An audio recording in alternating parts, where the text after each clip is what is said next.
était quelque chose de tout à fait étonnant. La façon dont ils arrivaient à tuer des éléphants, c'était stupéfiant. Mais c'était très habile, mais ça ne comportait pas l'élément, je dirais, de démesure qui a caractérisé la technique de notre temps.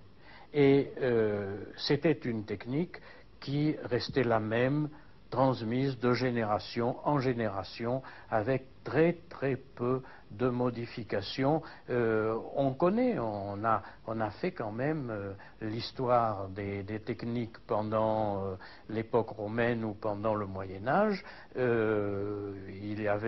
On mettait 100 ans à changer une technique. Alors, il y avait bien entendu un élément d'efficacité qui existait, ça oui, mais il y avait l'élément de stabilité qui compensait complètement.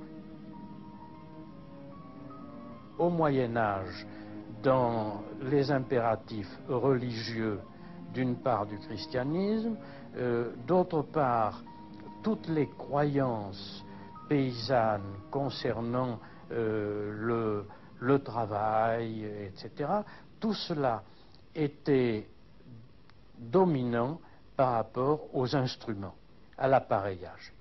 À partir du moment, XIVe, XVe siècle, dans le monde occidental, où on a critiqué complètement tout ce que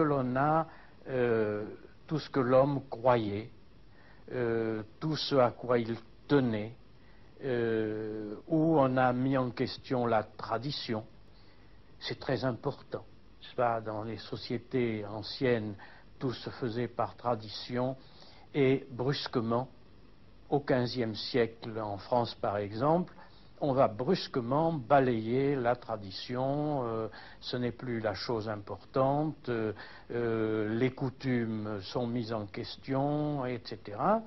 Alors, brusquement, l'homme s'est senti en quelque sorte libre de faire n'importe quoi. Et puis, en même temps, on découvrait, au point de vue scientifique, un certain nombre disons, de vérités qui mettaient en question les croyances jusqu'alors dominantes, et le fameux débat autour de la Terre qui est au centre du monde ou pas au centre du monde, etc., ça a été très caractéristique.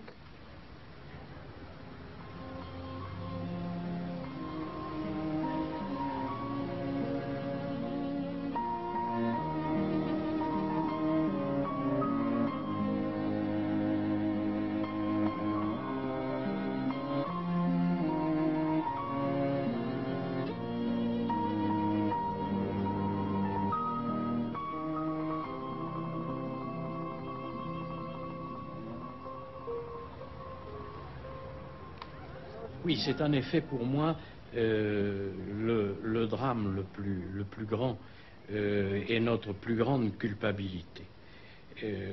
Parce que nous sommes entrés dans ces sociétés en considérant que c'était des sauvages, que ce n'était presque pas des hommes. Nous n'avons pas pris au sérieux ce qu'il pouvait y avoir de vrai dans ce qu'ils pensaient. Alors je prendrai deux aspects. D'abord, nous avons prétendu utiliser toutes les richesses de ces pays et les utiliser dans notre perspective industrielle principalement. Alors, on a détruit, par exemple, l'agriculture traditionnelle et on l'a remplacée par ce que l'on a appelé l'agriculture industrielle, les arachides pour faire de l'huile, le cacao, la canne à sucre, etc., etc. Bon. Et en même temps, on obligeait les membres de ces sociétés à obéir à ceux qui les avaient vaincus, parce qu'on ne pouvait y entrer qu'après les avoir vaincus. Et on finissait toujours par les vaincre parce qu'on avait des moyens techniques plus puissants. Ils ont détruit des choses qui étaient très fondamentales, sans lesquelles l'homme ne peut pas vivre. D'où vient-il? Quel est le sens de sa vie? Tous ces hommes, ils y avaient pensé, ils avaient trouvé une réponse. Nous n'avions pas le droit de détruire cette réponse. Alors, nous avons détruit ces structures sociales, nous avons détruit l'ensemble des croyances, c'est-à-dire au fond, de la compréhension qu'ils avaient du monde, de l'univers.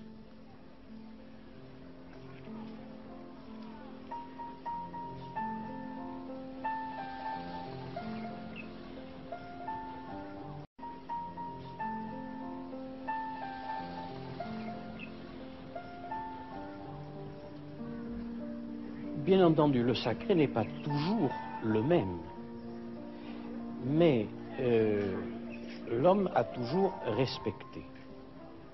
Et lorsque une puissance détruisait ce que l'homme avait à un moment dans une société, à une époque, appelé le sacré, alors l'homme vénérait, respectait cette nouvelle force qui avait manifesté qu'elle était plus forte. C'est-à-dire que c'était un sacré qui était plus sacré que l'autre.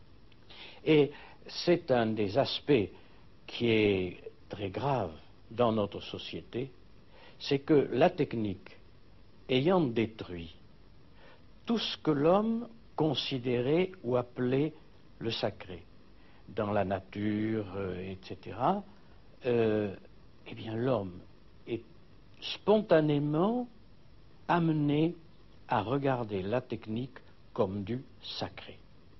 C'est ça qui est l'élément extrêmement grave. Alors, le sacré autrefois était toujours dans la nature, et maintenant la nature elle est tout à fait désacralisée, et c'est la technique qui apparaît à l'homme moderne comme du sacré.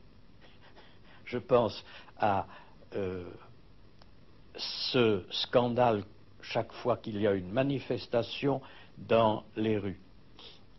Eh bien, ce qui scandalise vraiment les gens, c'est quand les manifestants brûlent une automobile. Alors ça, c'est la destruction d'un objet sacré, absolument.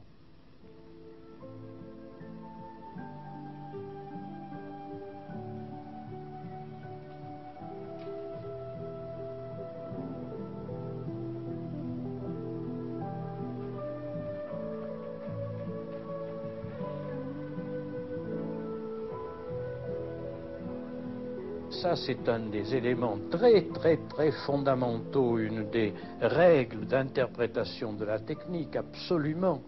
Il faut toujours savoir que tout progrès technique se paie, que tout bonheur de l'homme se paye, et qu'il faut toujours se demander quel est le prix que l'on va payer. Il suffit par exemple de prendre, à l'inverse de ce que nous venons de dire maintenant, quand Hitler est arrivé au pouvoir, on a dit mais les Allemands sont fous, ils ont tous été pour Hitler, ou presque. Bien sûr, Hitler a fait disparaître le chômage très rapidement, il a redonné aux marques toute sa valeur très rapidement, il a fait multiplier brusquement la croissance économique très rapidement. Comment voulez-vous qu'une population peu informée et qui voit ces miracles économiques se produire, comment voulez-vous qu'il soit contre? Il suffisait de se poser la question, quel est le prix?